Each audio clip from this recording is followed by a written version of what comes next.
Europe Soir, le 18-20, Simon Rubin. 18h17 sur Europe 1, nous sommes de retour. Les talibans qui reprennent peu à peu à leur main le territoire afghan, s'emparant de quelques-unes des capitales provinciales, forçant les populations à fuir et provoquant même la plus vive inquiétude dans la capitale Kaboul. C'est ce que nous racontait notamment en début de semaine Marion Gauthier sur Europe 1 à grand renfort de témoignages édifiants. Voilà pourquoi nous avons souhaité vous inviter pour en parler. Frédéric Ancel, bonsoir. Bonsoir. Vous êtes docteur en géopolitique, maître de conférences à Sciences Po Paris, et puis il y a l'un de vos livres, Les 100 mots de la guerre, aux éditions PUF, aux presses universitaires de France. D'abord, un mot avec vous sur ce qu'il se passe en Afghanistan, quelles sont les forces en présence et quelles sont les avancées de ces talibans. Alors d'abord, les forces en présence, la question est bien posée parce qu'on parle toujours d'un État afghan, de l'Afghanistan. Il n'y a pas de nation afghane, c'est-à-dire qu'il n'y a pas de représentation d'une nation afghane comme il y a par exemple une nation française. Autrement dit, l'allégeance, elle est d'abord clanique, tribale, confessionnelle et parfois ethno-confessionnelle. Prenez l'exemple le plus éloquent, celui des talibans, qu'on présente souvent comme des étudiants en théologie. Ils sont étudiants en rien du tout. En réalité, ce sont essentiellement des gens issus de la minorité clanique des Pashtuns, qui sont à cheval sur le Pakistan et l'Afghanistan. En face, vous avez par exemple les Hazaras qui, eux, sont des chiites. Vous avez au nord des Ouzbeks, d'autres qui sont des Tadjiks, etc.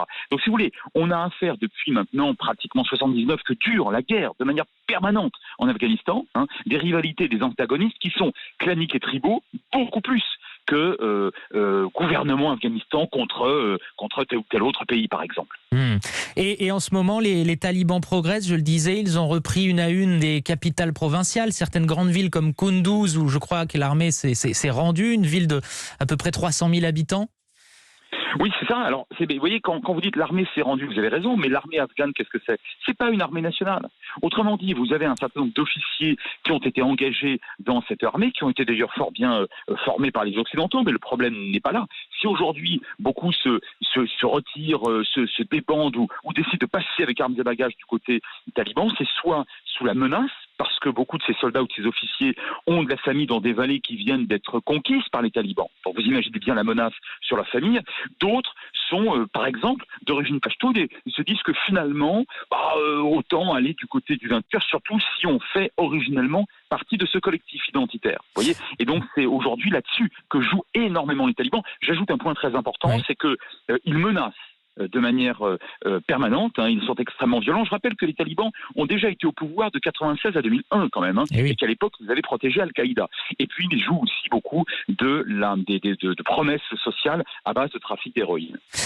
Ils sont aussi porteurs d'un discours. On est sur une propagande anti-occidentale, anti-russe aussi souvent. Oui, alors violemment anti tout ce qui n'est pas islamiste et puis de préférence évidemment porté par eux-mêmes, par les talibans. Alors oui, une vieille propagande anti-russe dont on aurait tort de croire qu'elle est antédiluvienne. Je rappelle à vos auditeurs, mais ils s'en souviennent et ils le savent, de 79 à 88, les soviétiques sont en Afghanistan et ça se passe extraordinairement mal. Donc contre un éventuel retour de la Russie, vous avez cette propagande. Évidemment, propagande anti-américaine, anti-occidentale, anti-laïque de manière générale, naturellement, et tout cela, ça porte notamment dans des régions montagneuses retirées qui sont effectivement, il faut bien le reconnaître, conservatrices. En Afghanistan, on a une partie de la population qui est relativement, ou voire très traditionnaliste, et là aussi, la propagande talibane, évidemment, elle fonctionne. Un mot d'ailleurs sur ce pays, l'Afghanistan, je crois que c'est à peu près 38 millions d'habitants, c'est un territoire assez vaste. C'est une donnée importante, ce territoire et sa population, que vous disiez d'ailleurs fragmentée. Alors je vous dirais que c'est surtout une géographie qui sert d'abord à faire la guerre, comme le dirait mon maître en géopolitique Yves Lacoste. C'est-à-dire que vous avez un pays extrêmement accidenté, l'un des pays les plus accidentés au monde en réalité, donc avec des reliefs terribles, et Dieu sait si les soviétiques puis les occidentaux le savent et s'en souviennent, avec des vallées très encaissées, donc une capacité à mener une guérilla qui est l'une des plus importantes au monde. Et c'est ce qui, entre autres, explique là la réussite, à l'époque déjà dans les années 90 et aujourd'hui, des talibans. Alors vous me dites un chiffre 38 millions, ça me paraît beaucoup. C'est beaucoup. D'autant que, Oui, oui, c'est beaucoup, et d'autant que beaucoup d'Afghans, depuis les années 70, ont fui le pays. Et vous avez aujourd'hui une population d'origine afghane et exilée non seulement en Occident, mais dans plusieurs États alentours. Alors je pense notamment au Tadjikistan ou au Pakistan voisin, qui compte une grande partie en fait de la population originelle. Vous parliez de l'avancée des talibans, de cette société afghane très fractionnée, de cet État qui est finalement fantomatique. Est-ce qu'on peut imaginer dans ce contexte que les talibans progressent jusqu'à reprendre tout le pays ? Oui, c'est aujourd'hui le plus vraisemblable, sauf si dans quelques poches de résistance, on leur tient tête jusqu'au bout. Je veux dire par là que tout à l'heure je citais les Hazaras chiites de l'ouest du pays, ils n'ont rien d'autre à attendre qu'une forme de dictature atroce, comme ça s'est déjà produit à l'époque, voire de l'esclavage façon Daesh en Irak. Pourquoi ? Parce qu'ils sont chiites. Or, les talibans sont évidemment des extrémistes sunnites. Donc à ce titre-là, par exemple, les Hazaras ont toujours été détestés. Alors eux, ils ont évidemment intérêt à résister, et d'ailleurs ils résistent aujourd'hui.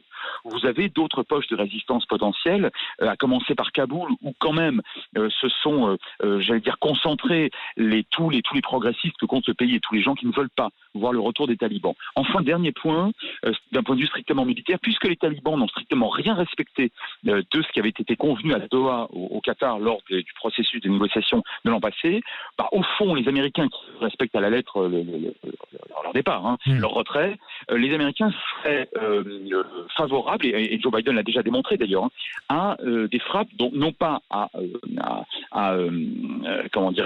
retarder le retrait, ça c'est plus possible du tout, surtout politiquement. En revanche, à envoyer des chasseurs bombardiers pour frapper de manière extrêmement dure des talibans qui, par exemple, tenteraient de prendre Kaboul. Bon, ça c'est quelque chose qui est encore possible. J'ai envie de dire que ce serait probable. Mais il ne resterait, vous voyez, que des poches de résistance, tandis que l'essentiel du pays sera vraisemblablement conquis. Quel est le rôle justement des Occidentaux ? Vous parliez des États-Unis de Joe Biden dans cette résurgence, ce retour des talibans. On sait que les États-Unis sont plutôt en train de se retirer, vous le disiez. Quel est le rôle des Occidentaux ?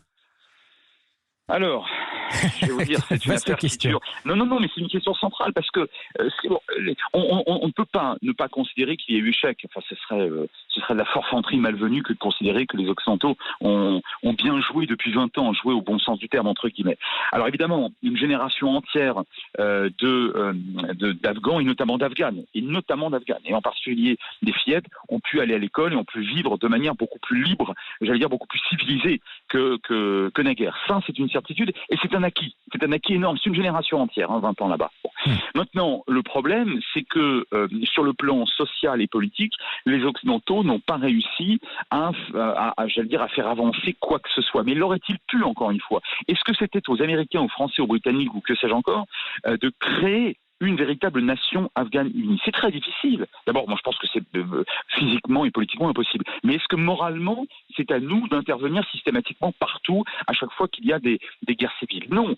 Maintenant, j'ajoute un dernier point très important, c'est que sur le plan social, beaucoup d'Afghans attendaient énormément, et jamais le trafic de drogue, et notamment le trafic d'héroïne, et en même temps, une véritable pauvreté dans beaucoup de vallées encaissées, n'ont été aussi forts. Donc là, beaucoup d'Afghans, même des gens de bonne foi qui ne sont pas favorables aux talibans, se disent mais en réalité, qu'est-ce que ça nous a apporté ? Et je crois que là, malheureusement, il faut bien le reconnaître, il y a eu, et je dis bien malheureusement, parce qu'à l'origine, l'intervention n'était pas illégitime. Je rappelle qu'elle s'est produite juste après le 11 septembre, mais malheureusement, je crois que globalement, l'intervention occidentale a été un échec. Existe-t-il aujourd'hui en Afghanistan une figure de résistance comme celle qu'on a pu connaître et dont on a beaucoup parlé d'ailleurs pendant le 11 septembre, une figure comme celle du commandant Massoud, par exemple? Alors, pas aussi prestigieuse que Massoud, qui lui était un Tadjik, qui résistait essentiellement à la tête de troupes tadjiques au nord du pays. Et aujourd'hui, vous n'avez pas de leader de cette notoriété en Afghanistan, du moins pas à ma connaissance. Il faut ajouter un point, c'est qu'à l'époque, les Tadjiks du Nord se sentaient extrêmement menacés, et avec raison, par les talibans, essentiellement Pashtun, comme je le disais. Aujourd'hui, ça a changé. Pourquoi ? Parce que dans le Tadjikistan voisin, qui partage une frontière avec l'Afghanistan au nord, vous avez un homme d'État, un dictateur, qui a fait fuir des centaines de milliers de personnes qui, elles, sont réfugiées en Afghanistan et qui souhaitent son départ.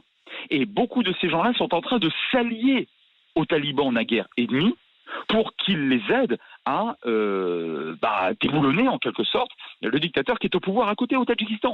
Donc vous voyez, le problème, c'est qu'aujourd'hui, il n'y a non seulement pas ce type de figure tutélaire moralement très très élevée, mais que par ailleurs, vous avez, hélas, en faveur des talibans, des alliés potentiels, un petit peu, toutes choses étant égales par ailleurs, mais un petit peu comme des islamistes, comme des djihadistes au Mali ont pu s'agréger des alliés éventuellement contre nature. Je pense à certaines tribus touareg, notamment sur des questions sociales ou politiques. L'Afghanistan, pays en proie à de nouveaux troubles et notamment liés aux talibans, c'était avec vous, Frédéric Ancel, que nous en avons parlé. Nous reviendrons sur ce sujet, notamment dans les éditions d'Europe 1 à travers nos reportages. Je rappelle, vous êtes docteur en géopolitique, maître de conférence à Sciences Po Paris et puis votre livre « Les 100 mots de la guerre » aux éditions PUF. Merci à vous. Merci à vous.